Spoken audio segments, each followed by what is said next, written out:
Yo, what's up everybody? It's Stephen here from Mods of Fame, and we are back with another video, man. And in today's video, while I try to do my little workout thing, I'm gonna tell y'all what I think is the best setup for a Hellcat. Anyway, let's jump into it. Let's go. I'm in the zone. Give me the throne. One shot, that's all that you got. That's all that I know. Foot on the gas. 155 on the road. You could be a friend of me, an enemy. Keep that same old energy, cause I know I'm in my element. Ooh, yeah. I'm in my element. Ooh, yeah. I'm in my element. Ooh, yeah. I'm in my element. Ooh, yeah. I'm in my element. Ooh, yeah. I'm in my element. Ooh, yeah. I'm in my element. Flow is like water. I'm forced through the fire. I'm feeling like gold. Gotta stay grounded, stay down to earth. Following God and you grinding, you do.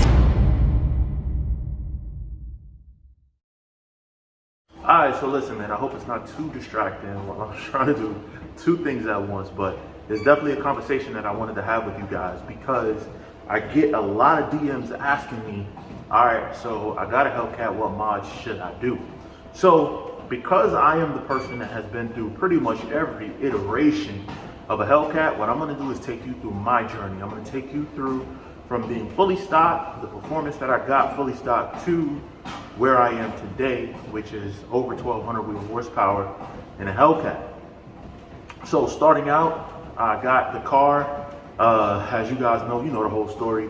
It's a 6-speed Hellcat. So automatic is going to be different because automatically it's going to be faster, right? Because it's an auto. But that's not the point in this. The point in this is to find out what is the best setup in terms of making power. So, and where is it that your limit might be? So, with that being the case, let's start out with what the car did stock. The car stock Dyno 664 wheel horsepower. The good thing is, all the metrics and numbers I'm going to tell you is going to be based on the same dyno.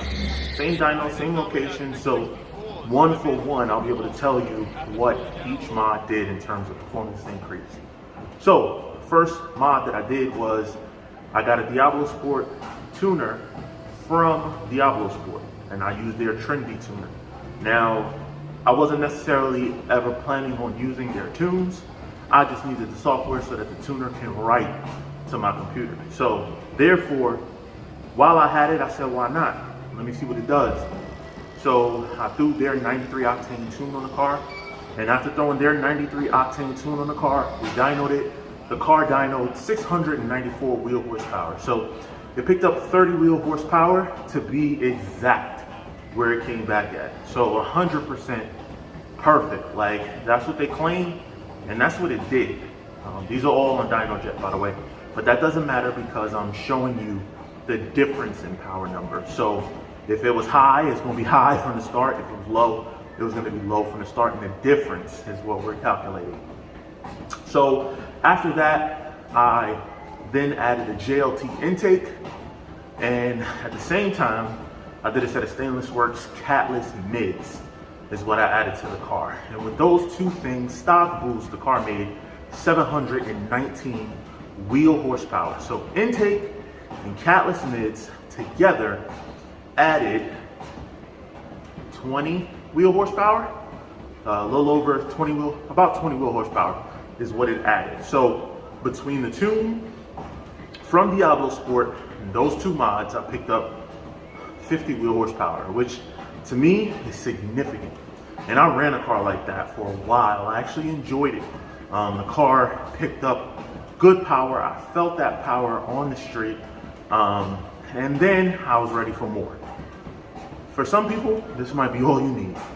Another little 50 wheel horsepower increase, boom, perfect. And to be honest with you, I don't know how much of that was picked up by the catless mids, but I definitely know the intake picks up a decent little bit. So I don't know what to credit to each, and I'm sorry I can't give you that data. Then after that, I decided to go ahead and make more power.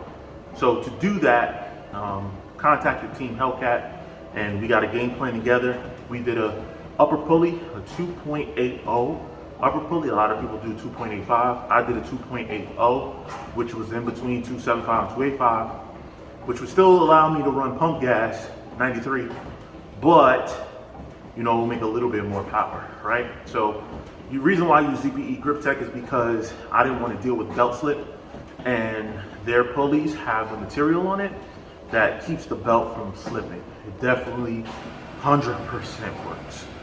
So added that, and I also had to add injectors. So my first set of injectors were ID 1000s was the first set of injectors that I added to the car. And with the injectors, pulley, and tune from Team Hellcat, we made 802 wheel horsepower. So we went from 719 to 802, but that was on race gas.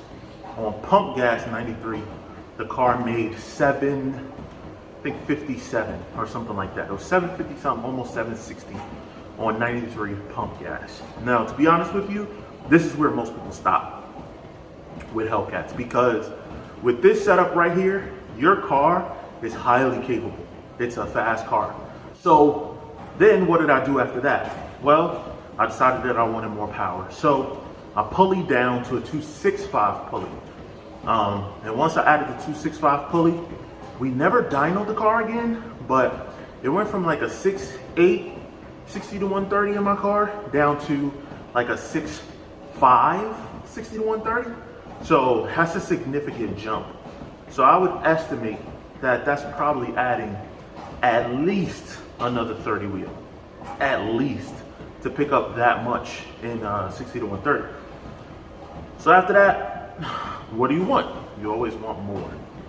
So the next steps for me was to go ahead and add a lower pulley. So at the time, what we did was added a 10% lower balancer, pin the crank, and in addition to that, I was like, it's time to go E85.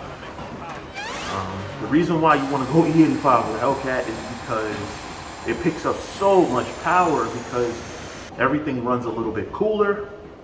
In addition to that, you can run a lot more timing safely, because 85 has such good properties to retard knock.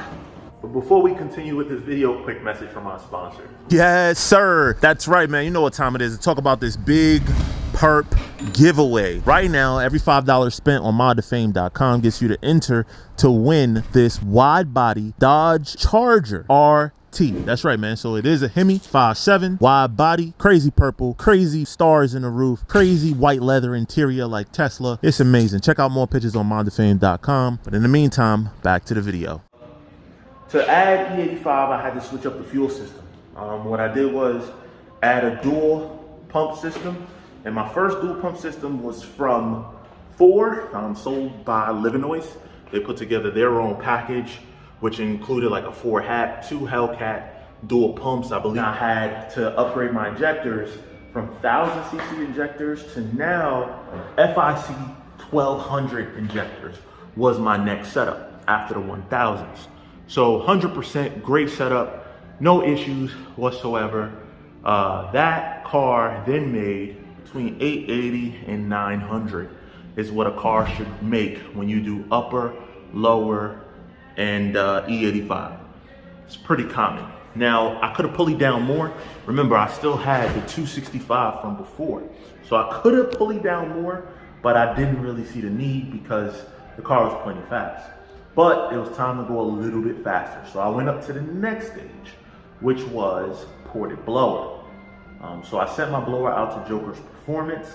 They did their race port with the race bearings, with the billet plate, ported snout, all the whole deal, their whole top of the line thing. Got that back, put it back on the car, ran a 280 upper, 10% lower, and lo and behold, we were able to get 930 wheel horsepower of the car with that setup. All of this is on Team Hellcat's tuning. And the car was fast. So what I noticed though, after porting the blower, is that IAT temps started going up pretty fast. So I added an ice tank from also Team Hellcat, and I did a trunk mounted one, right? So when I go out and do runs now, I can add ice, a lot of. With that setup, that was my kill setup.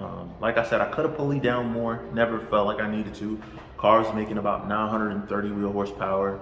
I was happy, super fast, and won a lot of races. Because at the end of the day, at that time I considered that full bolt-on. Now a lot of people would argue that you would still need headers, you would still need exhaust to be considered full bolt-on. But to me, honestly, for Hellcats, headers are very expensive, and unless you are upgrading your blower to maybe like a Whipple or a Magnuson, where you're flowing so much additional air that you need the headers, to be honest with you, on stock motor Hellcats, headers pick up 20 to 30 wheel, and they are expensive, and they add a lot of labor cost as well. Fuel rails, I forgot that I added 4 fuel rails at the time because I don't like the stock crossover. It looked a little flimsy to me. If you think about it, the cost of doing that setup, if you were paying someone start to finish to do it, it's probably gonna cost you about 20 grand. So, and that includes labor, parts, everything, right? So not exactly cheap, but at that time you got a 900 wheel. So the car made over 300 or close to 300 wheel additional over stock. Really good. So Stefan, if that's the case, then why wasn't that enough for you? Well, it's all in the company you keep. And in the company I keep, a 4,700 pound car with me in it, because that's what the car weighed. So yes, 900 plus wheel, but a lot of weight to slow that horsepower down. So in the company that I was keeping, I needed to get faster. So in order to do that, I decided that I was gonna go ahead and do a twin turbo setup. Then I met Steve White Motors, who then really took care of me on a 426 that he had in stock.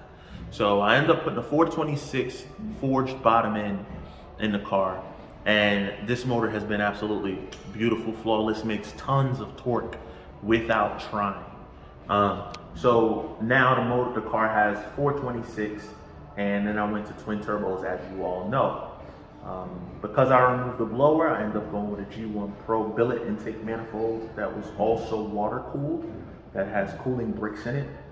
And the car now makes 950 wheel horsepower on my pump 93 gas setting, around 15 pounds of boost. So whereas before the car was making 930, running about 21 degrees of timing and around 18 to 19 pounds of boost, to get to that same power, I'm making that on pump gas. I run 12 degrees of timing and I run 93 pump gas, and I make the same 950 on 4 less pounds of boost. So that's the benefit of turbos, right? That being said, today the car is an absolute killer as far as Hellcats go. As far as Hellcats go, I have repeatedly posted the fastest dragging time of the month over and over on 60 to 130s, 100 to 150. No one even tries to get to my 100 to 150 numbers because they're just too low. Like, they're pretty much almost untouchable in the Hellcat scene. So that tells you I've been through every single iteration of what you can do with these cars. So now the question is, Steph, okay, I got a Hellcat. What is the best setup to do? Go crazy like what you got now? Keep it stock boost and maybe just add intake and a tune? What's the best setup?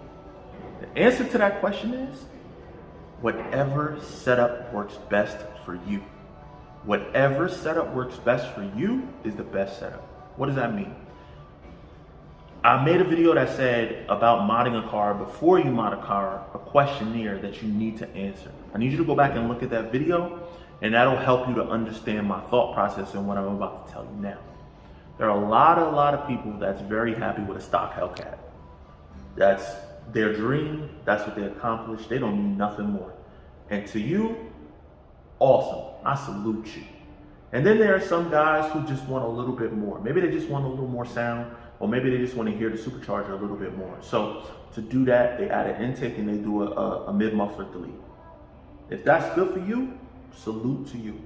And then there are guys who just want to be able to go to the drag strip and run consistent mid-tens. If that's you, then all you need to do that, literally, is to do the setup that I had. Stock boost, intake, tune, you get a race gas tune, and leave the big pulleys alone. You don't gotta touch the pulleys. Intake, race gas tune, maybe some catless mids. You probably don't even have to do that. And a car will run mid-tens, no problem, all day long, and you'll be happy. You know, but then there are guys who wanna go really fast on the street. They wanna tear up their local neighborhoods. They wanna know that they are king ding-a-ling on the street. So it depends on where you live and what street you're on. There's some places in America, my full bolts on Hellcat would have killed every night meet that there was. Every day drive that there was. 900 wheel Hellcat, fast cars. They dominate a lot of the racing channels that you see today of street pulls. They're dominating with, you know, a 285 upper pulley. 800 wheel Hellcats is killing. But it depends on where you are and who you're around, because fast is relative, right? So for me, in a group of people that I'm around, you know, my car today is still behind a lot of the other cars. Now, what other cars am I talking about? I'm talking about twin turbo Lamborghinis, twin turbo Vipers, big horsepower GTRs. I'm talking about the GTR got to be making 1100 and above for me to have a problem. If it's making 1,000, oh, we good. That's a strong run right there.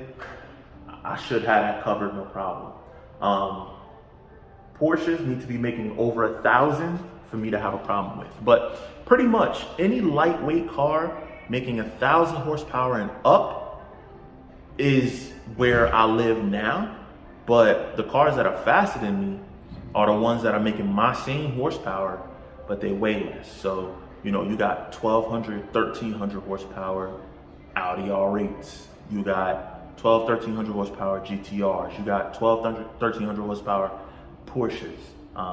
You got 1,200, 1,300 horsepower Corvettes. I can't touch those cars because of the weight that I have. So therefore, it's all relative, guys. So the question is, which person are you and how deep are your pockets is what will constitute what the best setup for a Hellcat is for you. All right, I need to get back to working out, guys. Remember, guys, there are only 5 days left to enter to win Big Purp. Do not miss this opportunity, guys. Something as simple as this hoodie that I'm wearing will enter you to win. Something as simple as a t-shirt on a flash sale will enter you to win.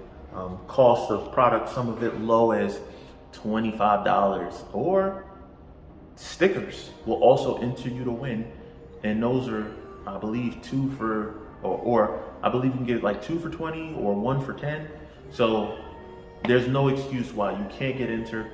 So when someone else wins, please don't say to yourself, I should have entered and I didn't, because now you only got 5 days left. But I need to get back to working out, guys. I appreciate you. I got some weight to lose for this race season. Maybe I might make some videos on that because I'm just getting started now. So encourage me in the comments. Lose the weight, fat boy. Anyway, it's your boy Steffi here from Mod to Fame. If you like this video, you know what to do. Like, subscribe, share, that bell notification so you don't miss no more videos going forward. But until the next one, we out. We out.